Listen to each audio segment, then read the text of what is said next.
Good day plant lovers, I'm John Edward Alcantara. Ayan, ang owner po ng Juanitos Garden.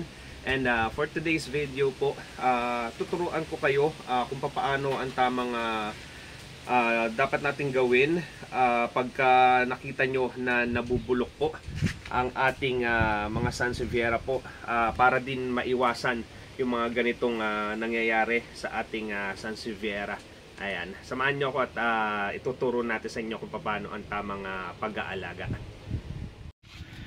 And guys, una po, kaya nagkaganito yung ating Sansevieria po kasi iba po yung ating potting media. Ayan, ganito po ang potting media po ng farm po pagka nag-re-release sila ng mga sanse. Meaning, yung kokopit po ang kanilang gamit na potting media, and ito po ay gamit nila kasi naka greenhouse po sila. Kumbaga hindi nababasa yung mga Sansevieria po. And mas mabilis kasing paugatin ang ating mga sanse pagka gamit natin ay kokopit, and control po ang kanilang pagdidilig. Ayan, reason why bakit nagkaganito yung sanse natin, kasi po nitong mga nagdaang linggo, sunod-sunod po ang bagyo, and may mga nasira na greenhouse po sa farm. Ayan, kaya ang nangyari, sobrang nabasa po yung potting media po ng ating mga sanse. And pagka yung ganyang mga controlled environment po ang kinalakihan nila, ma-expose lang sila ng konti, mga ilang araw lang na dire-diretso silang nababasa, nauulanan, ganyan po agad ang nangyayari sa ating mga sanse. Ayan, kung makikita nyo, ayan po sila, nabubulok po. Ayan, kaya hindi po natin advisable po na gumamit ng pure na kokopit pagka gusto nyo po silang i-expose sa nauulanan. Ngayon, una nating kailangang gawin po ay tanggalin natin lahat yung potting media po na ito. Ayan, para ma-clear natin, matingnan din natin kung kumusta ba yung root system po ng ating Sansevieria. And guys, tanggalin natin ngayon. Ayan, so far naman, kita nyo, maganda naman yung root system niya. Ang naging problema lang talaga dito ay sobrang naging basa yung potting media. So ang Sansevieria natin, pagka excess water talaga, ayan ang nangyayari sa kanya, nabubulukan talaga and tinatamaan ng fungus. Ngayon, himayin natin to para matanggal din natin yung mga nabubulok na part niya. Ayan. Hindi naman sensitive ang mga sanse kahit maggalaw niyo yung mga roots niya. Ayan, ito ang sanse, isa to sa pinaka matibay nating mga plants. Ayan, mga pang-indoor. Ayan. So far ito namang isang to, ayan, okay naman ang kanyang katawan at saka yung kanyang root system. Ayan. Mas maganda gamitan natin ng tubig para mas mabilis na matanggal. Ayan. Ito din, bali yung panggitna lang pala natin na Sansevieria ang nagkameron ng damage. Ayan. Ngayon kailangan natin linisin natin. Ayan, para matanggal natin itong mga ganitong mga nabubulok na part. Ayan, ito naman siguradong pa to, kayang-kaya pa itong ipa-survive, kaya lang ito as mother plant na natin to ngayon. Bigyan din natin sila ng abono para mas mabilis na mag-anak. Ngayon guys, gamitan natin naman to ng tubig po para mas mabilis nating ma-remove po yung kanilang potting media po. Ayan, mas maganda, mas malakas ang pressure para mas mabilis na matanggal po yung kanilang dating potting mix. Ayan, hindi nyo naman siya yung totally kailangang tanggal na tanggal.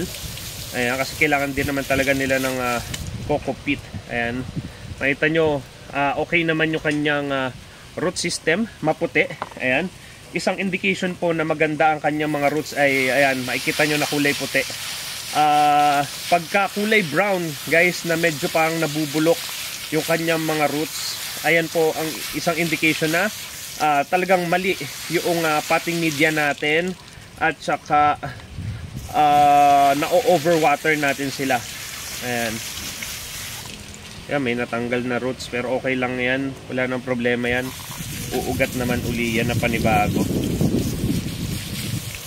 Ayan, tapos itong isa, ayan, ito yung may nabubulok na part, kailangan nating linising mabuti, tanggalin yung mga nabubulok. Ayan siya, yung mga parang nagiging slime, ayan, tatanggalin natin yan, hugasan natin mabuti para ma-check din natin kung may iba pa ba siyang part na nabubulok. Ayan, so far doon sa nakita natin, yung ano lang niya, yung dahon lang talaga niya ang may nabubulok. Ayan, tapos ito mamaya ikat din natin tong part na to para totally wala nang siyang nabubulok na part. Ayan. Okay guys, ngayon naman ikakat natin itong part nung sunset natin na may nabubulok. Pero bago yan, kailangan gumamit tayo ng alcohol para ma-disinfect po. Ayan, yung ating gagamitin na pang-cut. Ayan, kasi baka itong ating gunting ay nagamit natin sa iba nating halaman na merong sakit. Ngayon, kung hindi natin siya i-disinfect, tapos ipanggugupit natin sa iba nating halaman, possible po na matransfer po yung sakit niya, and still madamage pa rin yung halaman natin. Kaya napaka-importante po ng pag-disinfect po ng ating mga gamit. Ayan, ngayon ikat natin yung infected na part. Ayan po, cut natin yan. Ayan, ayan po yung malinis na parte na, kaya wala nang infection. Ngayon, dalawang pwede natin gawin dyan. Either ipa-air dry po natin sila, ayan, ipapa-air dry natin, or gamitan natin ng tawag dito, ng fungicide po. Ayan, kailangan nating i-dip sa fungicide po natin yung na-cut na part. Ayan, napaka-importante po ng fungicide po natin para maiwasan po na magtuloy pa rin yung pagkabulok. Ayan, sayang itong part na to. Tatry ko na rin na tatry ko to rin na linisin kasi possible pwede pa rin natin tong magamit as propagation po. Ayan, ngayon sunod naman nating step po ay ang pagtatanim na ng ating sunset. Ngayon, i-discuss ko din sa inyo, ipakita ko rin kung ano yung ating potting media na ginagamit sa ating sunset. And ito guys, yung potting media po natin na gamit po, ayan siya. Itong potting media po na ito ay mixture po siya ng 70% na ipa, tapos may 30% po tayo dito na coco peat. And pagkatapos ko pong mapag-mix yun, dinagdagan ko din yan ng 10% na carbonized rice hull. Ayan po yung mixture po na ginagamit natin sa Juanito's Garden para sa ating mga sunset. Ito po, mixture po na ito ay ito po yung hiyang, kumbaga ito yung magandang mixture po pagdating po dito sa location po natin. Marami tayo guys na iba't ibang klase ng potting mix po. Depende na rin yan sa ating location. And ipakita ko rin yung isang ginagawa natin sa ating mga paso. Ayan, yung mga pots po natin, kung mapapansin nyo, dinagdagan natin siya ng mga additional holes. Ayan, ang reason why bakit natin sila dinagdagan ng additional holes, katulad nung nasabi ko kanina, ang Sansevieria po ayaw po niya ng sobrang na bababad sa tubig. Ngayon, dahil sa additional holes natin na yan, makakatulong to para masala yung excess water po sa ating pot. Ayan, kaya nilalagyan natin, halos lahat ng halaman natin ay ganito ang ginagawa natin, additional holes po. And ang sunod natin na ginagawa, ayan po, ang ating mga coco cubes. Ayan, coco cubes po ang inilalagay natin sa ating bottom part ng ating paso. Ayan, para may tagatulong din na ma-filtered po yung excess water. Ayan, nilagyan natin yan ng mga coco cubes. Ayan po. And bago nyo gamitin din yung coco cubes nyo, make sure po na ito ay naibabad nyo na sa tubig. Ayan, for at least 1 to 2 days po, para mabawasan naman po ang kanyang acidity. Ayan na. Okay, tapos tanim na natin yung ating sanse. Ayan, pwede pa rin kayo gumamit dito guys ng ng pumice. Ayan, yung iba nagamit din ng river sand. Depende na yan sa kung ano ang mas hiyang sa inyo. Ayan, tapos pagtatanim natin, hindi natin kailangan siya na yung sobrang lubog. Pagka napalubog nyo ng sobra yung kanyang katawan, ayan, possible po na mabulok din siya. Pero sa tulong na rin ng ating mga ginagawa sa ating pagtatanim, ayan, naiiwasan na po yung pagkabulok po ng ating mga sanse. Ayan, tanim pa rin natin, lagyan pa rin natin ng coco cubes. Ayan, tansya-tansya lang tayo, depende rin sa ugat. Pagka sobrang maugat, ayan, nilelesen natin yung lagay ng coco cubes.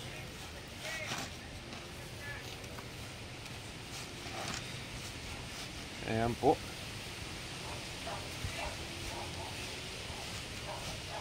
Ngayon yan, mga ano na natin to, gagawin na natin tong mga mother plant.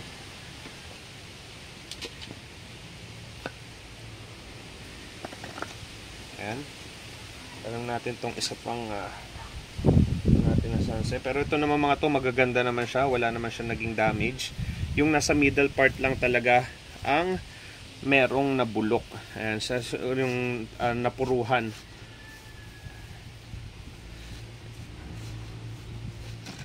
Ayan po.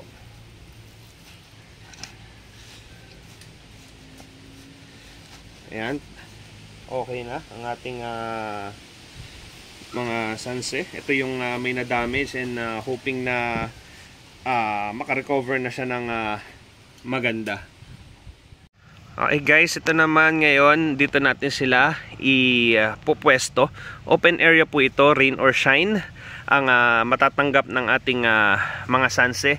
Ngayon, pagka ganito na yung potting media natin, subok na natin yan. Hindi na yan para mabulukan. Ayan, katulad nung pinakita natin, kasi ang isa talagang nakakapagpabulok sa kanila, number 1 po ay yung tamang potting mix. Basta tama na ang inyong potting mix na gamit, ayan, asahan nyo na mas lessen na mabulukan kayo ng halaman. And napaka-importante pa rin guys ng ating watering Ayan, pagkakita nyo nabasa pa yung potting media natin, hindi nyo sila kailangang diligin. Ayan, pakita natin to. Ayan, itong mga ganito nating propagations. Ayan, kung mapapansin nyo, basa ang potting media nya. Hindi ko na yan totally dinidilig. Siguro by summer, doon tayo mag-i-start na mag-dilig. Pero as long as basa pa po ang potting media nila, hindi natin sila kailangang diligin. Ngayon, isa pang importante nating gagawin is dahil nga mother plant na natin sila, ayan, kailangan nating magawa ay mapaanak sila. Ngayon, mag-a-apply naman tayo ng ating processed chicken manure. Ito din yung tinatawag nilang Indo-fertilizer, pero ang kaibahan naman nito guys ay locally produced po natin yan. Ngayon, mag-apply tayo. Ginagawa natin 1 tablespoon po sa isang halaman. Ayan na, ganyan lang yan, ilalagay nyo lang sa kanyang topsoil. Maparami, mapadikit sa halaman. Napaka yan, very safe po yan sa ating mga halaman. And kung gusto nyo ding makapag-try, ayan, message lang kayo sa ating Juanito's Garden Facebook page. Available po sa atin ang processed chicken manure. Ayan po yung mga ginagamit natin sa ating mga halaman po, especially sa mga mother plants natin para mas mabilis tayong makapagpadami. And isa pa guys, during rainy season, ayan, safe naman na sila, pero para mas maging maganda po ang mga Sansevieria natin at ang mga iba pa nating halaman, ugaliin din natin na mag-spray po ng fungicide. Ayan, kung sobrang maulan talaga, ginagawa natin kahit 2 times a week mag-spray po tayo ng fungicide para makatulong din po para sa pagpapatibay ng ating mga halaman. Ayan, sana po meron kayong natutunan sa ating video po, and kung hindi pa kayo naka-subscribe sa ating YouTube channel, ayan, pa-subscribe naman po para maging updated po kayo. Simula ngayon, mag-re-release na tayo ng mga care tips po natin sa ating mga halaman. Ayan, ito po yung ating mga mother plants pa. Ngayon, magbibigay din tayo ng mga care tips po sa iba-iba pa nating mga halaman. Ayan, maraming salamat po sa panonood ng ating video. Ayan, muli, ito po si John Edward Alcantara. Ayan, owner po ng Juanitos Garden. And maraming salamat po.